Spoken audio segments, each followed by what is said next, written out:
우리가 책을 읽을 적에 앞부분도 신중하게 읽지만 마지막 결론 읽을 적에도 굉장히 신중하게 읽습니다. 어떤 경우는 책을 다 읽지 못하게 되면 결론이 어떻게 나나, 아니면 앞부분이 너무 재미있어서 결론이 도대체 어떻게 나나 하고 결론을 미리 찾아볼 때도 있어요. 근데 이상하게도 우리가 결론을 보지 않는 책이 있는데 그게 뭐냐면 성경입니다. 오늘 우리가 읽은 요한계시록은 신약 성경의 결론이면서 성경 전체의 결론입니다. 마지막 이 성경의 결론인 요한계시록을 우리는 읽는 것을 주저주저합니다. 그리고 함부로 이거를 읽어도 되나 그런 우려하는 마음이 우리에게 있습니다. 우리는 그렇게 배웠어요. 요한계시록은 굉장히 어려운 책이라서 이거 함부로 손댈 책이 아니다. 그리고 함부로 해석하는 것도 좀 조심해야 된다. 그리고 이 마지막 때에 담겨져 있는 말들이기 때문에 우리가 다 헤아려 알기가 어렵다. 물론 맞는 말도 있습니다. 그런데 요한계시록은 성경의 결론이기 때문에 성경이 우리에게 마지막으로 우리에게 주시는 메시지가 뭔가 깊은 마음으로 찾아보고 읽고 그 말씀을 가까이 해야 됩니다.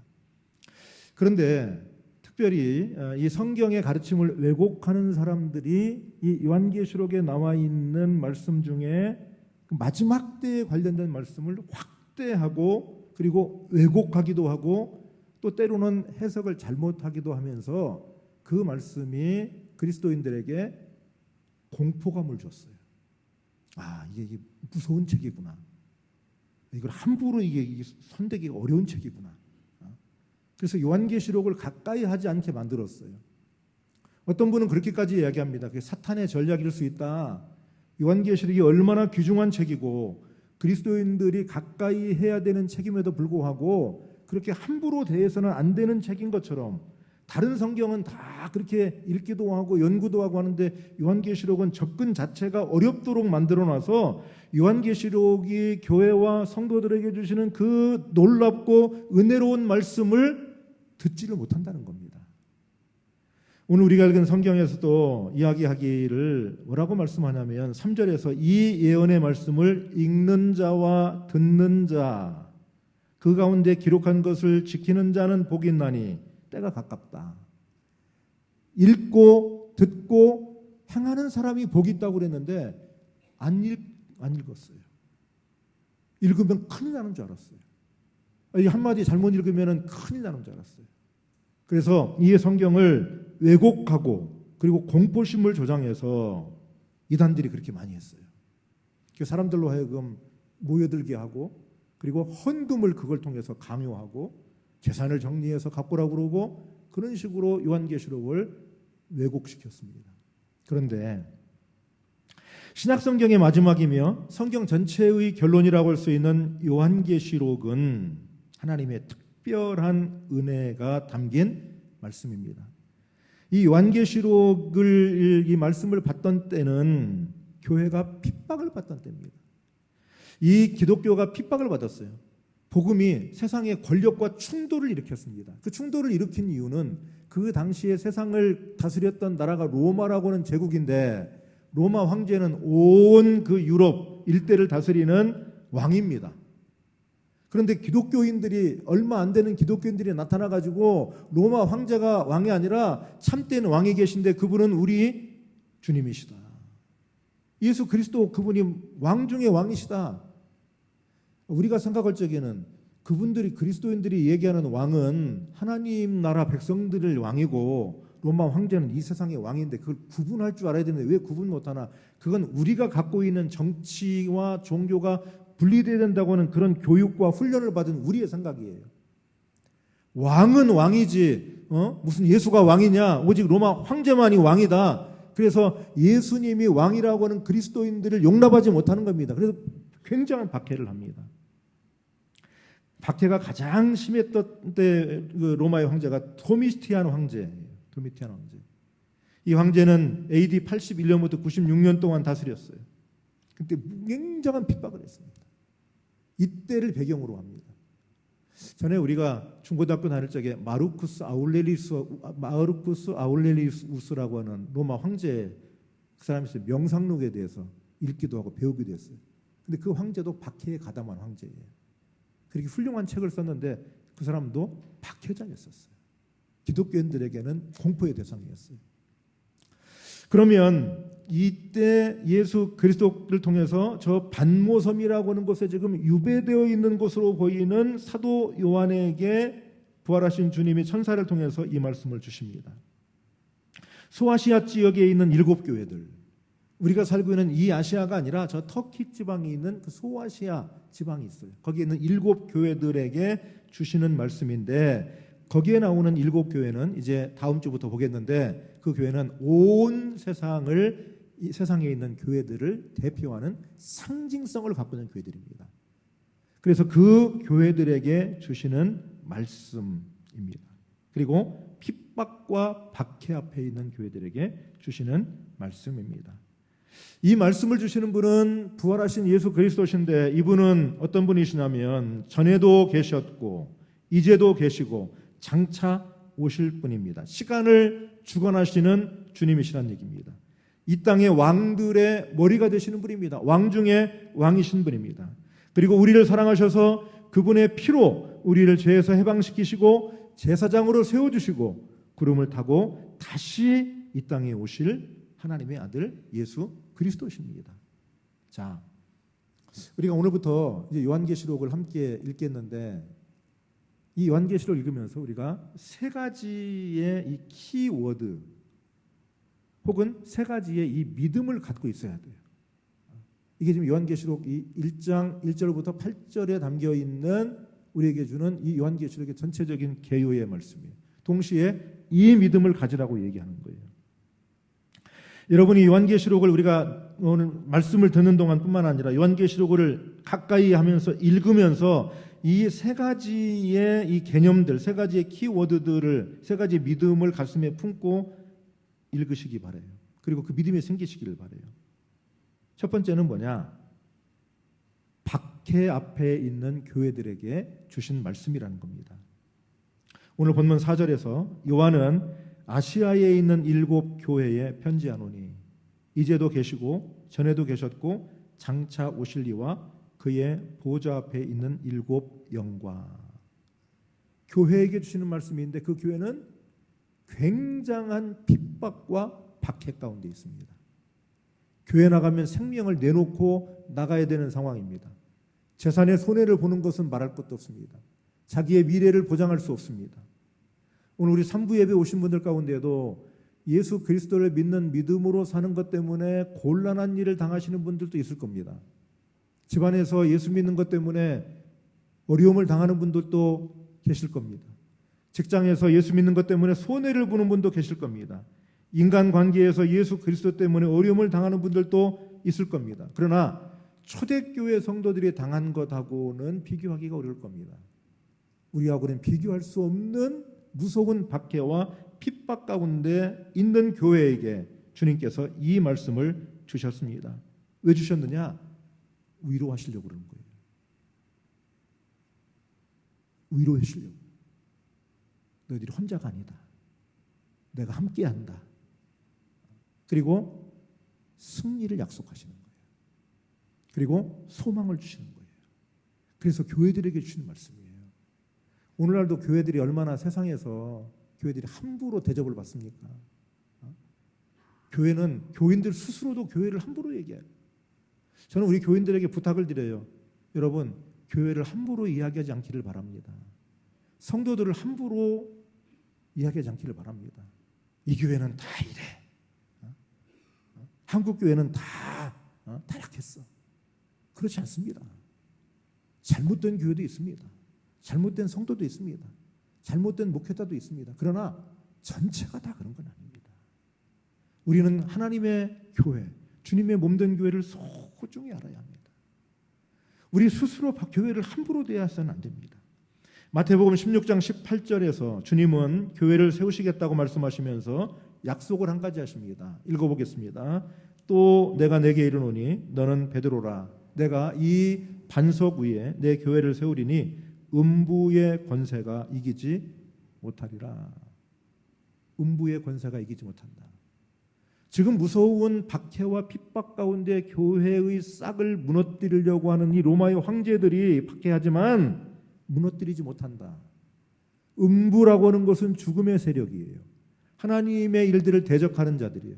교회를 대적하는 자들은 이길 것 같지만 그들이 망하고 주의 몸된 교회는 서는 것이 하나님의 역사입니다. 여러분, 교회를 소중히 하시기 바랍니다. 여러분 스스로 교회를 귀중하게 대하시기 바랍니다. 아까 영상을 봤는데 그 영상을 3부에는 지난번에 우리 합창하러 올라올 적에 뒤에 올라오는데 한번 보여드렸어요. 근데 그 영상을 이렇게 보면 참 거기에 나온 어린이들 말할 것도 없고 어른들도 그렇고 다 즐거워요. 그분들이 세상 근심 걱정이 없겠습니까? 근데 교회에 그렇게 공동체로 모이면서 세상 근심 걱정을 다 이겨내는 거예요.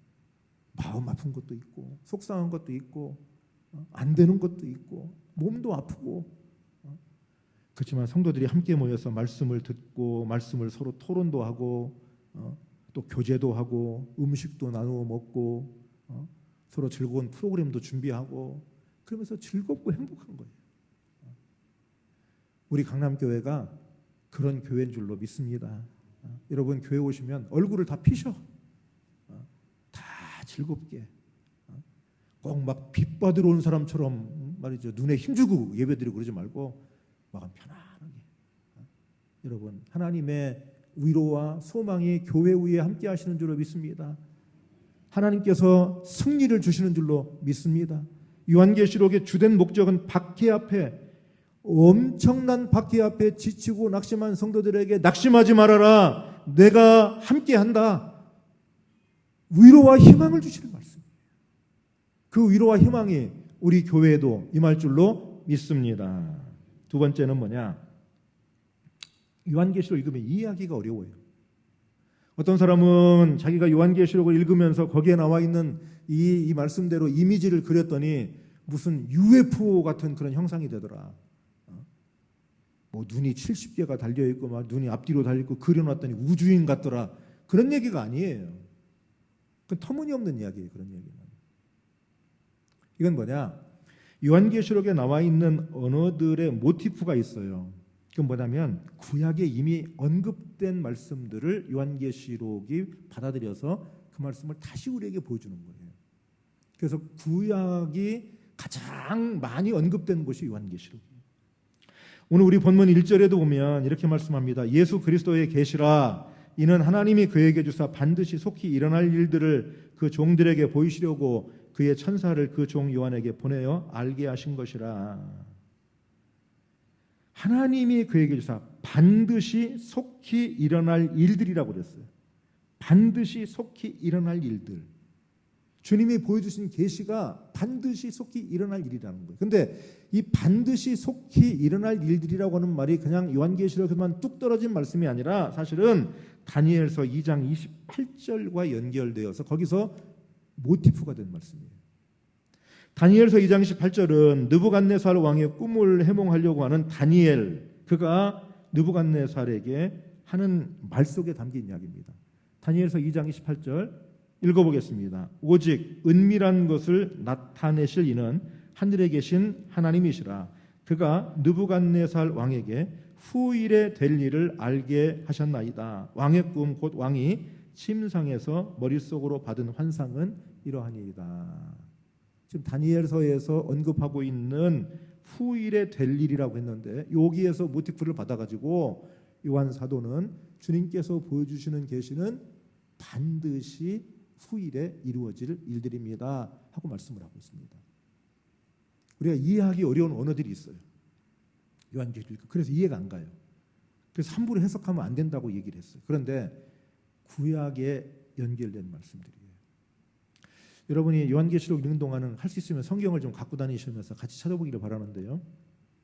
성경 통독을 안내하면서 그런 말씀을 드렸어요.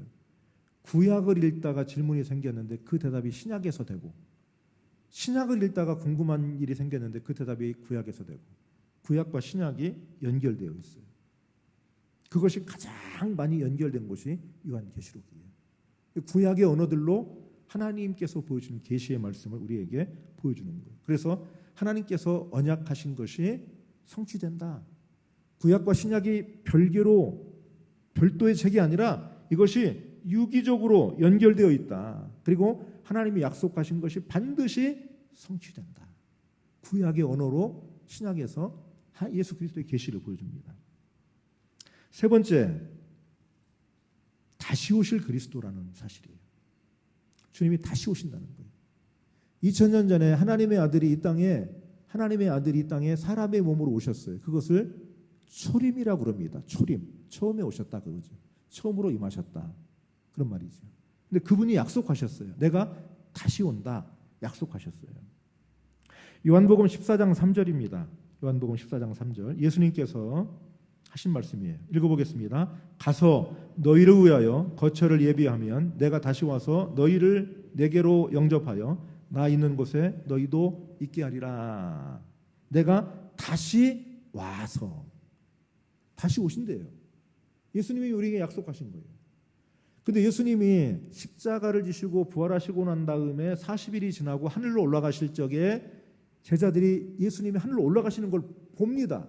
그때 예수님이 올라가는 그 광경을 목격하고 있는 제자들에게 천사들이 하는 얘기가 사도행전 1장 11절인데 거기에 이 약속이 다시 한번 확인이 됩니다. 사도행전 1장 11절 읽으십시다. 시작. 이르되 갈릴리 사람들아 어찌하여 서서 하늘을 쳐다보느냐. 너희 가운데서 하늘로 올려지신 이 예수는 하늘로 가심을 본 그대로 오시리라 하였느니라. 아멘. 너희가 지금 보고 있는데 그대로 다시 오시겠다. 그대로 다시 오시겠다. 오늘 우리 요한계시록 1장 7절 말씀에서 확인을 합니다. 볼지어다 그가 구름을 타고 오시리라. 각 사람의 눈이 그를 보겠고 그를 찌른 자들도 볼 것이요 땅에 있는 모든 족속이 그로 말미암아 애곡하리니 그러하리라. 아멘. 사도행전 1장에서 예수님이 하늘로 올라가신 걸 봤거든요.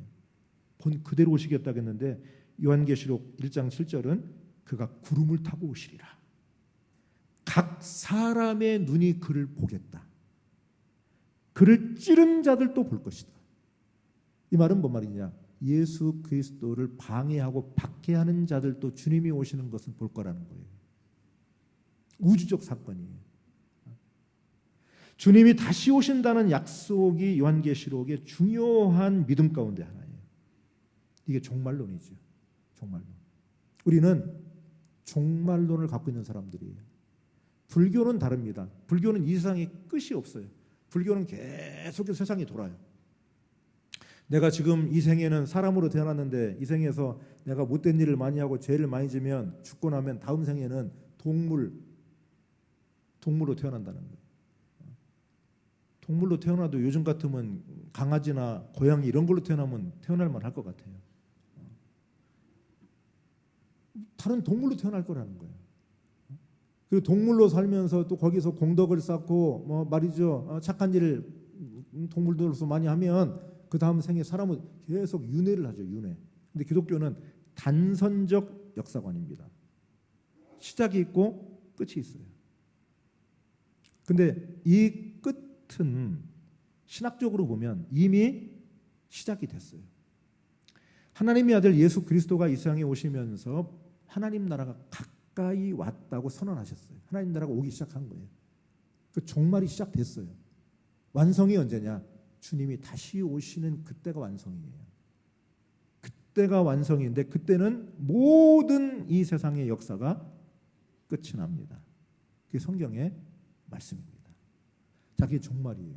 그런데 지금 말씀드린 대로 이 요한계시록에는 이 세 가지의 믿음과 세 가지의 개념들이 들어있는데 이 마지막 종말 부분만 확대하고 또 때로는 왜곡하고 또 잘못 해석함으로 종말에 대한 공포심을 갖게 만들었어요. 그런데 요한계시록이 우리에게 들려주는 종말의 이야기는 하나님을 외면하고 주님을 떠난 자들에게는 공포스럽고 그리고 그날이 저주의 날이고 눈물의 날인 건 확실해요. 근데 그날 예수 그리스도를 믿는 믿음 위에 굳건하게 선 사람들은 그날이 승리의 날이고 감사의 날이고 영광스러운 날이고 주님을 만나는 복된 날인 거예요.